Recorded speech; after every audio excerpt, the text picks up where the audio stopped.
So, the really cool thing about where we are today and just how much things have been abstracted, you really don't have to give too much thought to the format of the data that you're processing, at least on a technical note, especially when you're dealing with more primitive data types. And that's because, for the most part, what you see is what you get. True is true. One is one. A string is a string. I think you kind of get the idea. The values here are unambiguous and deliberate in their meaning, with the only thing really changing is state. So, because of that inflexibility and that every int or boolean you create will be adhering to the same definition as described by the JVM, you can use them to your heart's content without ever having to worry about a mistranslation from one program to another. But the moment you can contrive multiple meanings from the context or format of a value, all of that gets blown out the window. It is so easy to fall negligent to this, as the correctness is purely semantic and not in any way functional. Dates fall in that bucket and have been a really sucky thing if not properly managed. So let's kind of take a look at a confusing date. So when I see this value, I see November 12th, 1992. That's how I interpret it. But there's really nothing to keep you from seeing it as December 11th, 1992, or even 2092, right? So let's just say we take a step and we define a format, right? Everyone needs to follow this explicit format.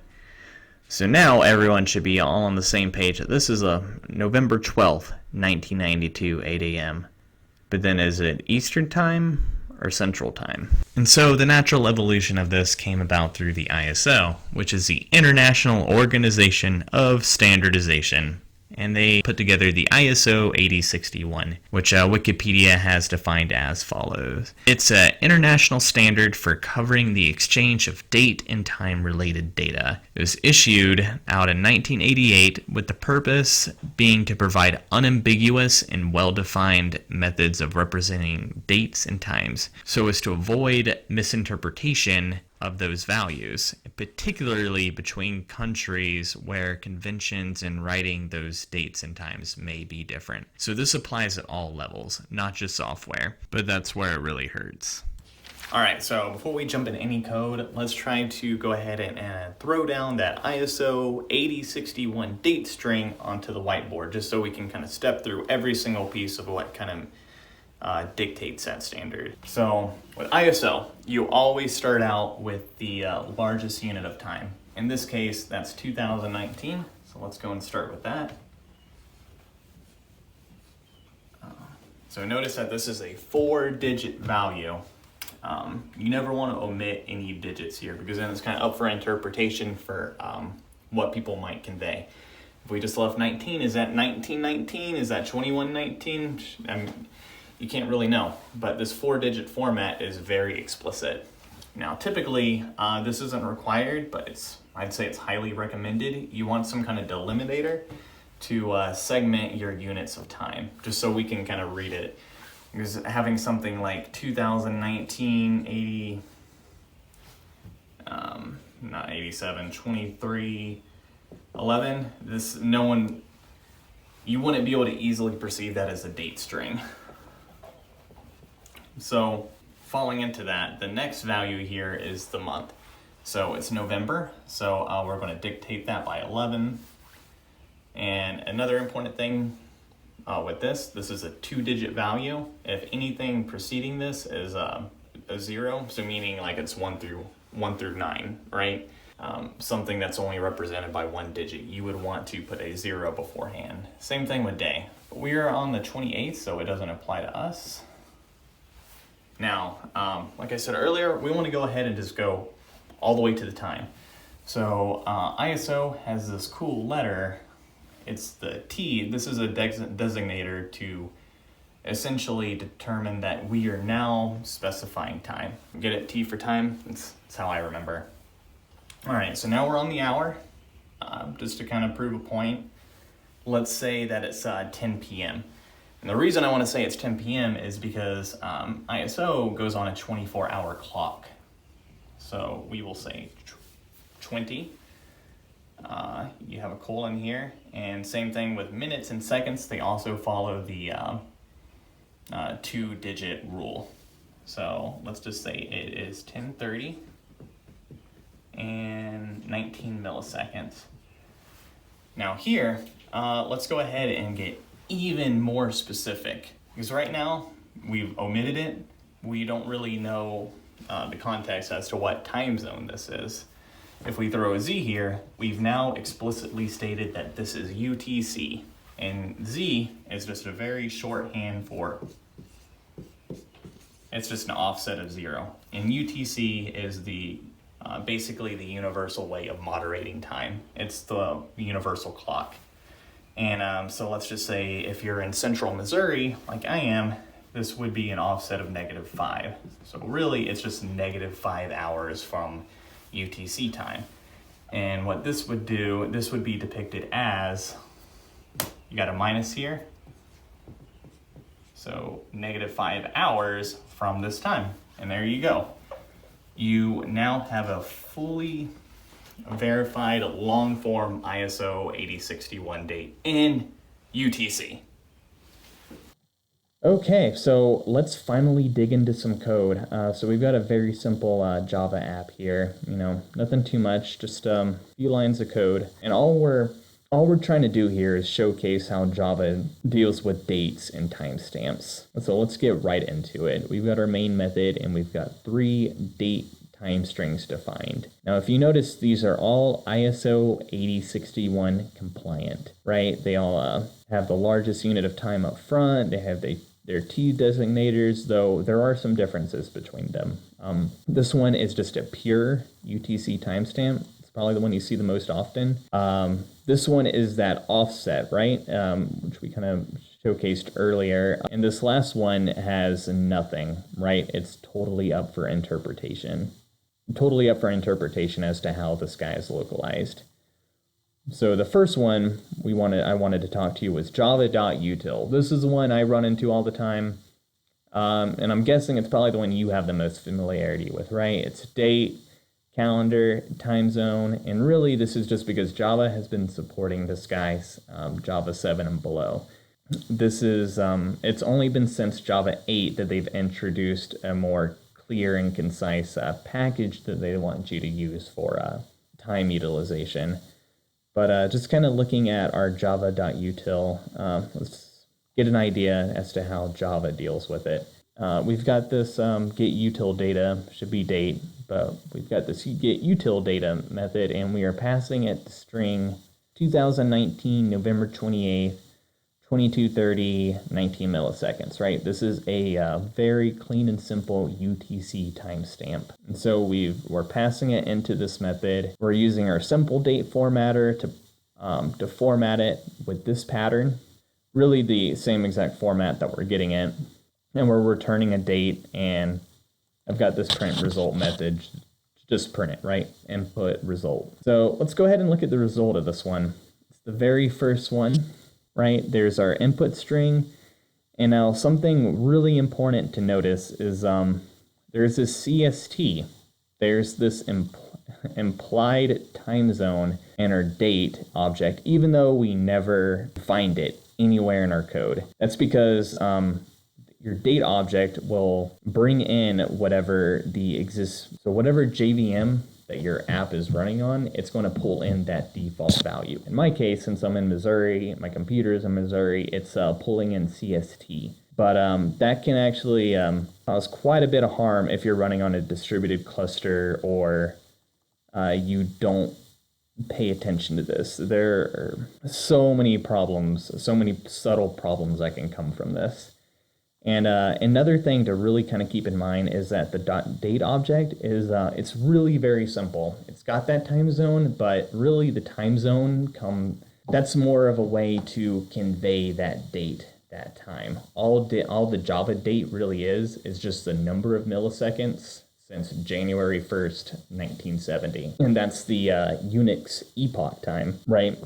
So yeah, if you care about time zones, that usually comes in how you want to format that date. That date usually doesn't care about it. So let's move on to our next one. So we've got these 3 methods here. All of these utilize the java.time package. It's included in Java 8 and up. It's loosely based off of Joda, which people would sometimes include as a dependency in their Java 7 projects. Some of the things that I made sure to highlight here is that it adds a lot of syntactical sugar. So it's got a lot of method chaining. The API is much more clear and concise as to what you're doing, and is modifying dates. And that's always a very tricky thing. And you don't want the underlying implementation just to, go rampant while you think it's doing one thing when in actuality it's doing something else. And it's thread safe, right? So the date that you're dealing with when you create it will, because it's also immutable, it will stay the same throughout that entire request. You don't have to worry about it. So that's another little nicety that they add with Java 8. So some common ones I was able to find that I use quite a bit. So let's look at this local date and zone date time. Figured we could kill two birds with one stone. We are using a dates timestamp with no time zone defined, and that's intentional. So we are using this local date time to parse that date string, to parse 2019 11/28 with no offset defined. If you were to throw a Z or a +5, or it would just throw a parse exception and your app would bomb unless you caught it. The only thing that this local date time will take is a time string that doesn't have that. Though what you can do is that when you're parsing it, if you know what time zone you want it to be at, you can actually go ahead and provide it with the time zone, which actually comes out of java.util. You can just give it a zone ID, and what comes back is a zoned date time, right? So in this way, you have your time zone with you, and you also have that offset. Okay, so now let's look at offset date time. It's almost completely identical to local date time, just unlike local date time, this one actually has an offset, right? So we're using the offset timestamp, which has the -6. So let's jump to that method. Very simple, couldn't get easier. We're just parsing it. And so you can see the result of that. We have that offset in the response. And it's also in that object too if we needed to do anything with it. Okay, so formatting the date. So you can see we've got this UTC timestamp. We've defined that it's 22:30 at in central time. We want to convey that as this, right? We want it to be AM, PM, off the 12-hour clock. So it looks a little bit more human readable, 10:30 at night. So we will do that with this method. Again, so this kind of uses the Java 8 approach, right? And days before, you would probably have it'd be similar to this, a new date, a simple date format. But with Java 8, it's you use this date time formatter. So we've went ahead and defined the pattern and put it into a formatter. We've parsed that date string into our offset date timestamp, right? We gave it the offset, so our object has that offset. And all we've got to do is just format that date with the formatter, and we get the object that we want, or our string representation.